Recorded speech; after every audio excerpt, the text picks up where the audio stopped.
Hi everyone and welcome to Handmade by Hattie goes to YouTube. Ta-da! That was a surprise, wasn't it? It was a surprise to me too. I only decided to do this like 5 days ago. But I decided that this year I want to take my sewing a lot more seriously. So for anyone who doesn't know, I got my sewing machine for Christmas 2019.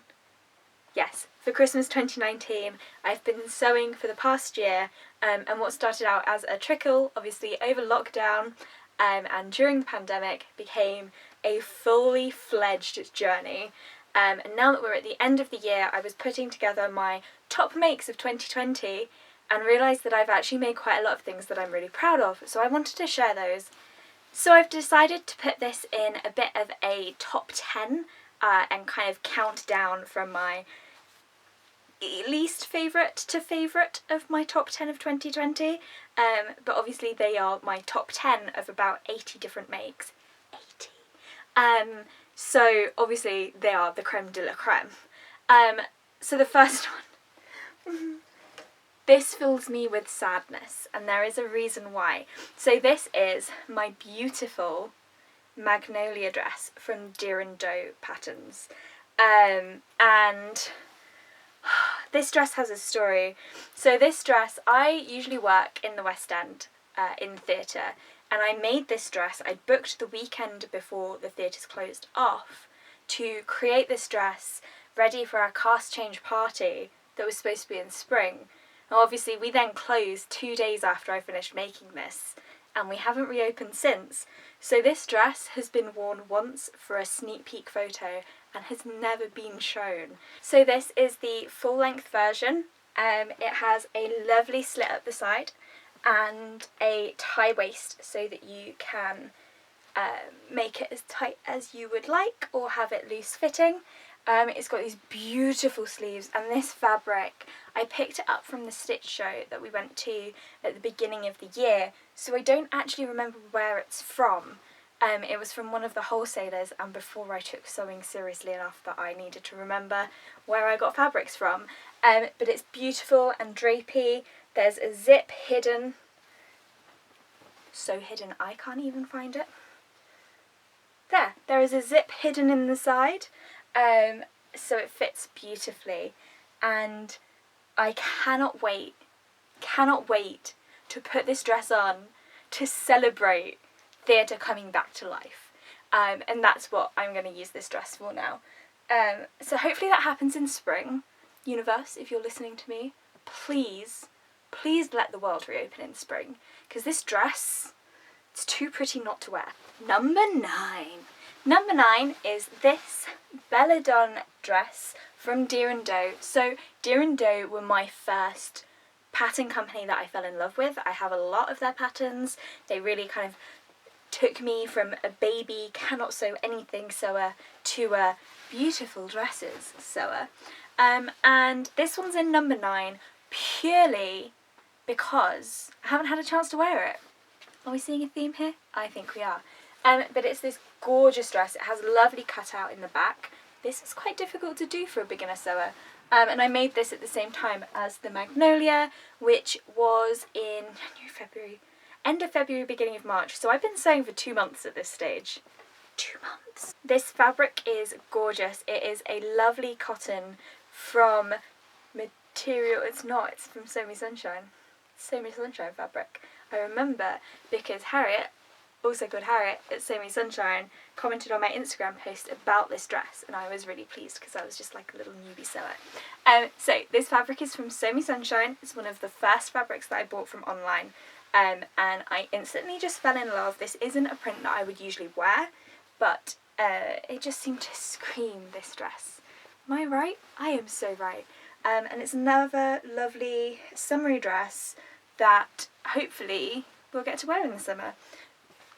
Ta-da! Number 8. Coming in at number 8 is once again something that I have worn once. So these are the Tania Culottes, and they were a very quick make. They took me a day, and that was purely because I set out thinking I am going to make myself something pretty to wear for my birthday, because nothing I have will do.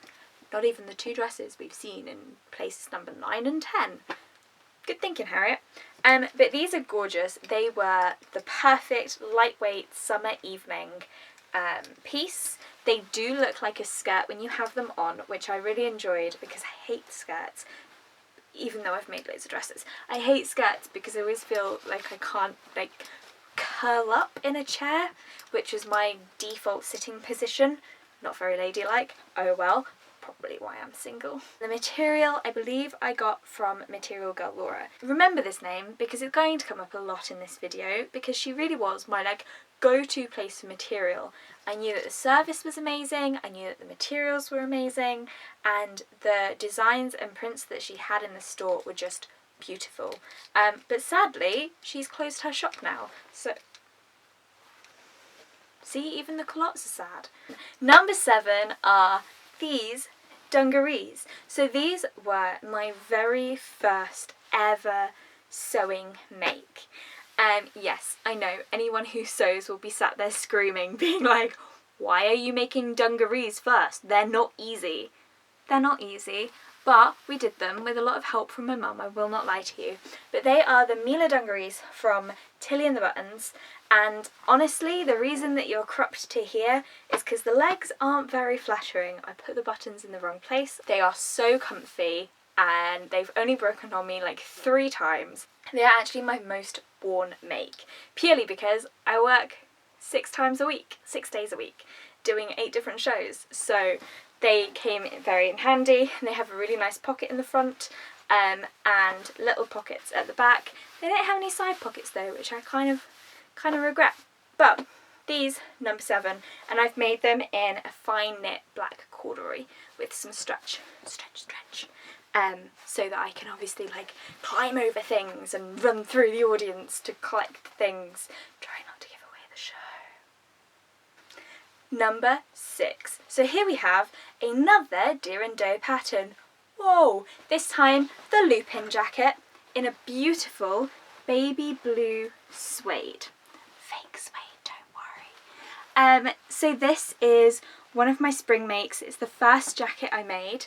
Spoiler, there's another jacket coming up, and I absolutely love it. I just had this idea in my head that I wanted a really light coloured jacket for the spring, and this is perfect. So the outer fabric is from Minerva Fabrics, and the inside, there we go, it's this beautiful dinosaur fabric, and it is a dream. So when I ordered this fabric from Fabrics Galore, I accidentally put in my work address at the beginning of COVID, and obviously we can't get into London, so I didn't need it going to my work address, and the guys there were so good. They responded to me straight away. They got everything changed and they were able to send me out my fabric so that I could make my dream jacket.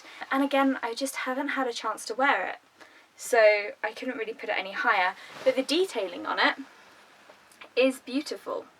Can you see that? So it's got the lines across and it's got these lovely little like epaulets. I think that's what it's called. I should know the word. Epaulets. Which the buttons are just from my mum's stash. We're halfway there. Number 5. So number 5 is another jacket, and this is the Stacker jacket from Papercut Patterns. Try saying that super fast, why don't you? And I saw this pattern on Instagram, browsing as you do, and I went, corduroy, jumbo corduroy, whale cord in burgundy, and I had been searching, and look, I found it. This fabric is from Merchant & Mills, so it's, you know when you just buy a fabric and you just spend ages stroking it because it's so soft. It's such lovely fabric, and if I may say so myself, the jacket, very well made. This has actually been one of the pieces that I've worn the most in the past year, purely because I made it before autumn and then it was autumn, and it was the perfect just like jeans, tank top, let's go. So the outside is this gorgeous burgundy, maroon burgundy cord, and I just really love that when you're wearing it you can't tell unless I flash the inside, and then you see this amazing fabric that I think really brings it together. Can you tell I really like jazzy inside fabrics? Number 4. So number 4 is another complete staple that I'm currently wearing. Oh, she did. Yes, she did. Is she wearing it? Yes, she is.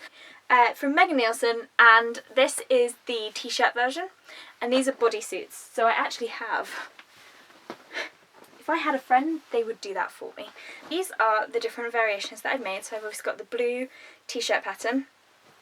I have a green, which I initially made to go with my Tania culottes, but actually the green wasn't quite the right colour. But this is beautiful stretch jersey, and this is from fabric Godmother. I remembered that one because I was so overwhelmed by how quickly it arrived. And they are just little bodysuits, and they're super comfy. I think it's because of the way the elastic is done, but they were also very, very easy to make. But this is the long sleeve version, and it's just a really nice base layer. I've really enjoyed wearing this underneath dungarees or underneath some of my dresses to wear out. Not that I've ever really been going out, but really great staples. Number 3, and I absolutely love these, and I know a lot of my friends did as well. I had a lot of requests if I would make them for people.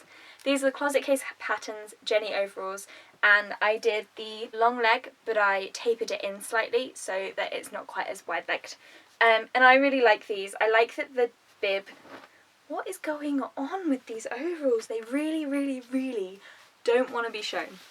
So I went for the version where you only have a button and a zip on one side, but there is one where you can have it on both sides, so that just gives you that like extra support.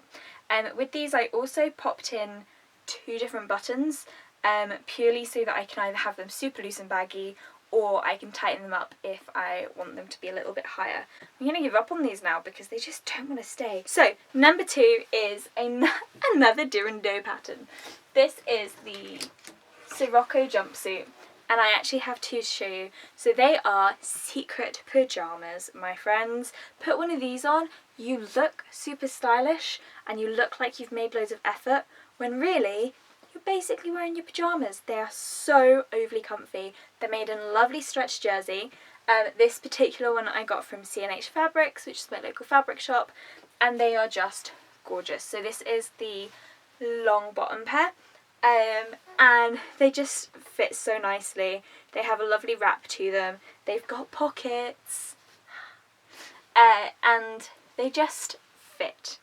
This pair was my second ever make. So first, second, and they were really easy for a beginner. The pattern instructions were fantastically easy to follow, and the material that you use, even though it's a stretch, I had no problems with it, and I think that's possibly because I had no idea that you're meant to struggle with stretch materials, and since I found that out, I've struggled a lot more. Funny that. But they're just perfect. You can wear them with a little top underneath, you can wear them with one of the roll neck Nielsen Rowan bodysuits, so that then you can wear them for winter as well, and they're just so comfy. Super, super comfy. Have I mentioned they're really comfy? For number 1, we've had to move to my phone camera. Anyway, in first place, my absolute dream make of the year. It's one that I wore for Christmas Day. It's been on date days. It was my go-to piece when I went to the zoo in the summer, and it's a really versatile piece because it can be worn both in summertime, winter, autumn, name a season, it can be worn in it. And it is this beautiful Shelby romper from True Bias.